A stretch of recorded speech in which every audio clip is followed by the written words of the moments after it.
Assalamualaikum Sobat Bintang. Pasti kalian yang nonton video ini ingin kuliah di kampus favorit kan? Tapi masih bingung jalur masuk PTN? Apa sih UTBK itu? Dan single sign-on itu apa ya? Yuk kita bahas tentang perbedaan mendasar dari masing-masing jalur masuk PTN tahun 2021 supaya kamu bisa mengatur strategi yang paling tepat untuk persiapannya. LTMPT atau Lembaga Tes Masuk Perguruan Tinggi adalah satu-satunya lembaga yang dibentuk khusus buat menyelenggarakan kegiatan tes masuk ke PTN. Ada 3 tujuan dibentuknya LTMPT, yaitu pertama, melaksanakan tes masuk perguruan tinggi yang kredibel, adil, transparan, fleksibel, efisien, dan akuntabel.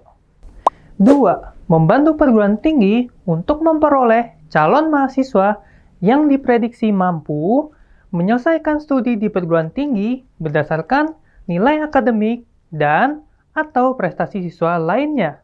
Ketiga, memperoleh calon mahasiswa yang diprediksi mampu menyelesaikan studi di perguruan tinggi berdasarkan hasil senam PTN, UTBK SBMPTN, dan kriteria lainnya.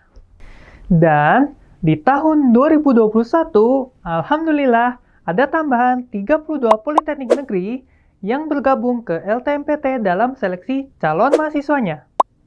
Jadi, total ada 40 politeknik negeri, 11 perguruan tinggi kedinasan, serta 74 universitas dan institut yang ikut dalam proses seleksi yang diselenggarakan LTMPT. Oke Sobat Bintang, sekarang kita bahas bagaimana perbedaan mendasar dari masing-masing jalur masuk PTN di tahun 2021. Jalur senam PTN atau dikenal juga jalur undangan adalah salah satu jalur masuk PTN yang menggunakan nilai akademik atau nilai akademik plus prestasi lainnya yang ditetapkan oleh PTN. Kuotanya minimum 20%. Minimum di sini berarti setiap PTN boleh mengambil kebijakan lebih dari 20%. Seperti di ITB tahun ini, kuota senam PTN-nya adalah 36%. Jalur senam PTN erat kaitannya juga dengan akreditasi sekolah. Sekolah dengan akreditasi A boleh mendaftarkan siswa eligible-nya sebanyak 40%. Sedangkan sekolah akreditasi B hanya 25%, dan sekolah akreditasi C hanya 5%. 2. Jalur SBMPTN atau dikenal dengan jalur tes.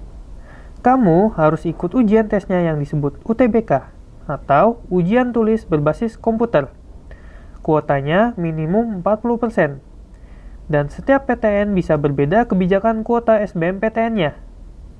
Dan khusus PTN berbadan hukum seperti UI, ITB, UPI, USU, IPB, UGM, Undip, Unair, Unpad, ITS, dan Unhas, maka minimum kuotanya 30%. Materi yang diujikan terdiri dari tes potensi skolastik dan tes potensi akademik.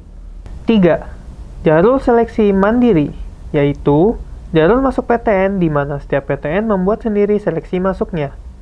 Contohnya, yang paling terkenal seperti SIMAK UI, UTUL UGM, atau UM Undip. Selain itu, setiap PTN ada yang menggunakan hasil UTBK untuk seleksi mandirinya. Kuota jalur ini maksimum 30%.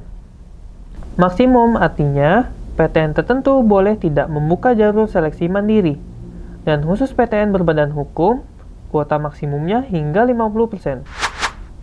Gimana? Sobat Bintang, sudah mulai paham kan perbedaan mendasar dari masing-masing jalur masuk PTN? Nah, salah satu yang perlu kalian pahami juga adalah mengenai single sign-on. Apakah itu? Jadi, SSO atau single sign-on dirancang agar data kamu dapat terintegrasi sebagai satu kesatuan sistem.